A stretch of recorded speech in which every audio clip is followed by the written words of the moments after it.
En esta nueva serie de N.T. Wright Online, estudiaremos los elementos transformadores de nuestra fe cristiana y cómo debemos pensar de forma única sobre ellos y dejar que transformen nuestro estilo de vida.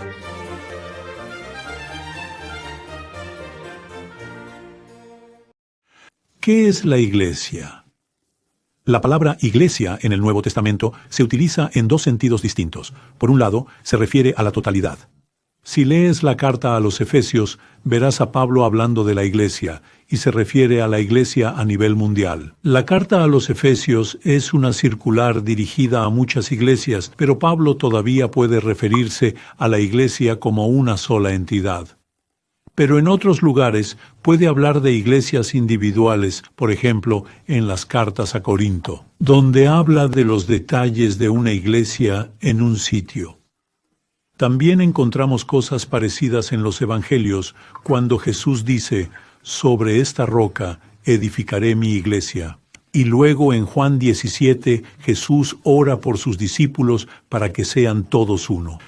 Pero también hallamos a Jesús diciendo en Mateo 18, «Donde 2 o 3 se reúnen en mi nombre, allí estoy yo». Dicho de otra manera, Jesús puede concebirlo todo como la entidad completa, la corporación de todos sus seguidores, tanto los actuales como los futuros, y también un grupo local durante el tiempo de su carrera pública, recorriendo con su ministerio de predicación ambulante y ministerio de sanación, que dejaría en cada pueblo un grupo de 2 o 3 aquí, 20 o 30 allá, que se considerarían a sí mismos como seguidores de Jesús. No podían seguirlo en el camino porque tenían familias y obligaciones, pero se reunían en su nombre. Y Jesús promete que estará allí en medio. Mateo 18, que aparece en el Evangelio de Emmanuel. Su nombre será llamado Emmanuel, Dios con nosotros. Y parte del punto de la iglesia en el Nuevo Testamento es su diversidad. Los capítulos 2 y 3 de Efesios son muy impactantes al respecto. Que así como Dios quiere unir el cielo y la tierra en uno, en Efesios capítulo 1, así se simboliza con la unión de judíos y gentiles creyentes en Efesios capítulo 2. Y luego, en Efesios capítulo 3, Pablo dice que a través de la iglesia se dé a conocer la multiforme sabiduría de Dios a los poderes y principados en las regiones celestiales. Dicho de otra manera, hay algo en la naturaleza multicolor de toda la iglesia que sirve de testimonio a los principados y a los poderes que creen que mandan, que Dios es Dios y Jesús es Señor. Y por supuesto es imposible que esto se logre en privado. Que alguien rece en privado no sirve como testimonio, porque parte del propósito del Evangelio es la reconciliación, es el propósito de Dios de unir todas las cosas en el Mesías. Y por eso la Iglesia debe dar testimonio con su propia existencia de esa ambición extraordinaria. En el mundo romano, todos los césares querían unir a sus súbditos bajo un mismo techo. Hicieron lo que pudieron. Lograron unirlos en un solo orden económico, pero había todo tipo de tensión bajo la superficie entre diferentes grupos étnicos, entre clases sociales, esclavo y libre, y también entre los sexos, hombre y mujer. La iglesia primitiva comprendió, viniendo directamente de la enseñanza de Jesús, que cuando cruzas esas barreras entre judío y gentil, entre esclavo y libre, hombre y mujer, y al declarar que todos ustedes son uno en el Mesías Jesús, algo nuevo ha ocurrido. Una novedad ha sido traída al mundo. Así que cuando la gente pregunta, como a veces lo hacen, ¿realmente necesito ir a la iglesia? ¿No puedo ser cristiano por mi cuenta? ¿No puedo rezar en casa? Bueno, podrías, pero te estarías perdiendo una de las cosas principales para las que se supone que debe estar ahí la iglesia. La iglesia, por su mera existencia, al romper las barreras de clase social, costumbre, color, etc., se supone que es la señal para la gente que cree saber cómo funciona el mundo, de que en realidad así funciona el mundo de Dios.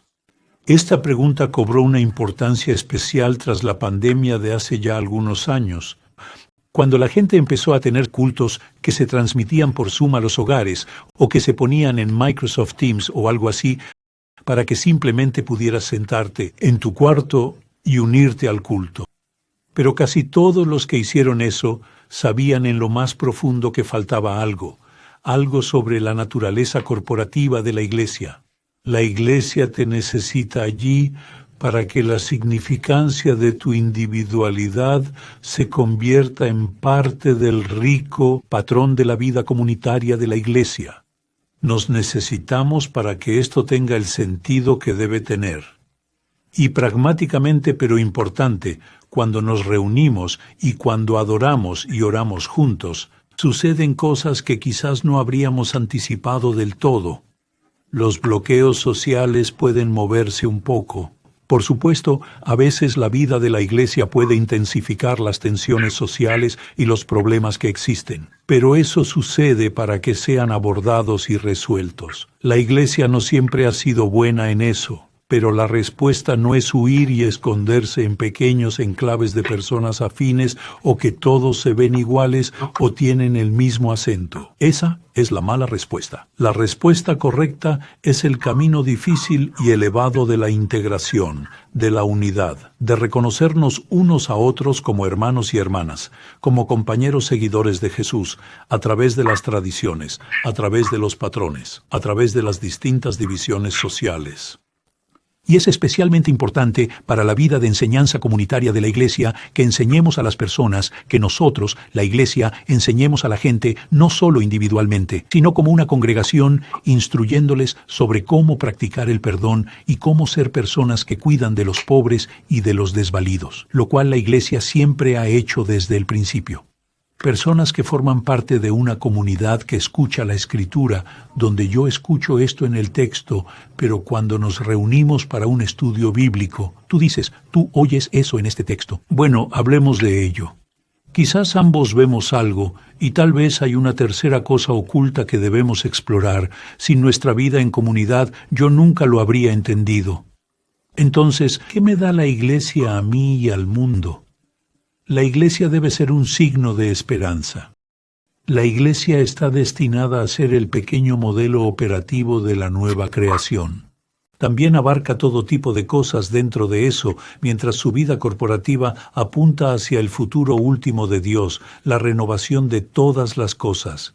En este momento, la Iglesia debe ser el lugar que puede aferrarse al lamento, pero al mismo tiempo la Iglesia que se reúne en lamento también se reúne en alabanza, en grandes celebraciones de tantas cosas y también en la labor, porque solo uniéndonos con seguidores de Jesús de ideas afines podemos reunirnos para trabajar contra la pobreza, para trabajar por la justicia, para orar juntos por sabiduría sobre cómo influir ante gobiernos locales o nacionales o entidades internacionales para un cambio verdadero en nuestro mundo, y particularmente cómo trabajar juntos por la paz. De nada me sirve solo decir que desearía que la gente pudiera estar haciendo la paz en el mundo. ¿Cómo sucede eso? Se supone que la Iglesia es la gente que oran por la paz y trabaja unida por ella. Así, una y otra vez, tanto en la oración, el culto, la música, es muy difícil cantar armonía de 4 u 8 voces tú solo. Nos necesitamos unos a otros para enriquecer el culto, para enriquecer el lamento, para enriquecer la enseñanza. La Iglesia es más que la suma total de todos los individuos que la componen.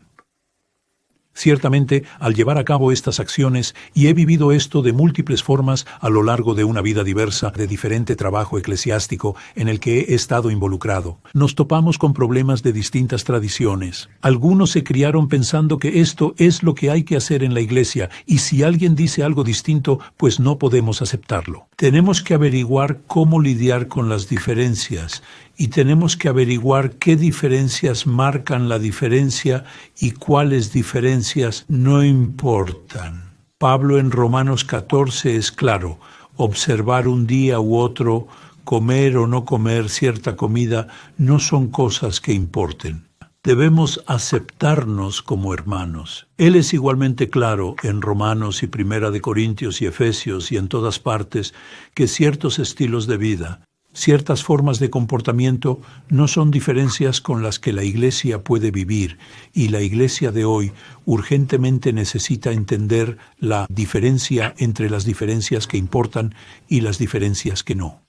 Pero en Romanos 16 vemos a Pablo apelando a iglesias en casas de Roma, y es muy probable que hubiese 4, 6, 8, 10 iglesias en casas amontonadas en un piso o en la trastienda de un negocio, oyendo de otro grupo de seguidores de Jesús en otro lado que lo hacía muy distinto, con otras canciones, con otras formas de orar, y eso les causaría algo de sospecha. ¿Son reales? Pablo quiere que puedan reunirse y adorar juntos, porque como dice en Romanos 15, el objetivo es que con un solo corazón y voz glorifiquen al Dios y Padre de nuestro Señor Jesucristo. Y luego sigue con una gran sección, citando Isaías 11, sobre la raíz de Isaí que se levanta para mandar a las naciones, y en él las naciones esperarán. La vida de la Iglesia en conjunto debe ser una señal y anticipación de ese día que viene. Por favor, no duden en hacer clic en el siguiente enlace para ver el siguiente video de esta secuencia.